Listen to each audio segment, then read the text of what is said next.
Right guys, so we're here in the shop this evening. I've been meaning to do a video on this Draco Minima since it was installed probably 2.5 years ago now. Never really got round to it, so I thought we'd get it done this evening. So starting down at the bottom here, we've got our bottom drain feed coming in. We've adapted onto our old 82mm black waste there, and then we're coming up into the 3-inch pressure. We've got a ball valve there. I'd always recommend a ball valve over a slide valve, although slide valves do have their uses. Comes on round here, up into the filter inlet with a rubber 90. You've got your waste outlet with a 3-inch rubber 90. We've actually adapted to 2-inch pipework here. I would normally try to stay at 3-inch or 4-inch, but our sort of waste discharge is 2-inch, so we run that around the building and to the waste. And then you've got your mains feed here with a solenoid valve. This controls the wash jets in the drum. We'll take a little bit closer look at those in a minute.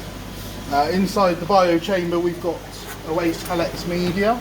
We've got about 40 litres in here. It's about the limitation of what it can take. It's bubbling away nicely. Doesn't tend to move so well down here. Probably got a little bit too much media in it, if I'm truthfully honest.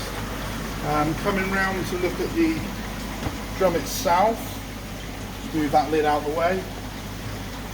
So you've got your solenoid valve. Now when the drum tells itself it needs to wash, it activates these jets and this drive motor, and the float switch, you'll probably struggle to see it, it's right down there. We'll probably try and get a little shot of that in a second. So when the drum tells itself to wash, I can imitate that with the manual wash button here on the controller. The drum rotates, washes all the dirty water into the waste tray and then down this waste outlet. And it will generally, this drum generally wash between 45 minutes to an hour. We generally have the override on the controller set to the 99 function. Don't know what that was washed at about 75 minutes. And that's it gone off there.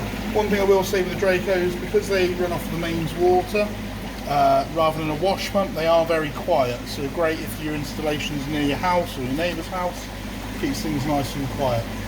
We've also got the Matsuko switch box up there. We've only got a couple of things on there at the moment. We've got the pump and the drum controller. If we come over here now to the pump, so we've got an EA Vary pump on here, a simple rubber connection there.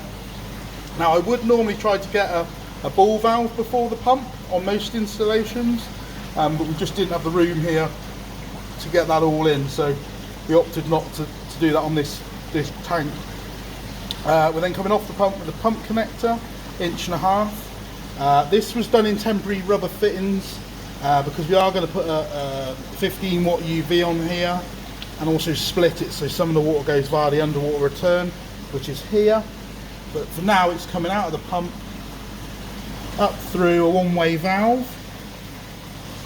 It then goes up through a 1 kilowatt electro signet heater and then up and over the Evolve shower. And we've got some bacteria home media in there. Found that to be very good, not got a lot of dust or anything coming off of it. And as you can see from the water clarity, it is very clear. There's a little bit of bubbles on the surface because you don't have a surface skimmer as it's indoors. But that's the Draco Minima in action and how we got it set up here. If you've got any further questions, then please do get in touch with us.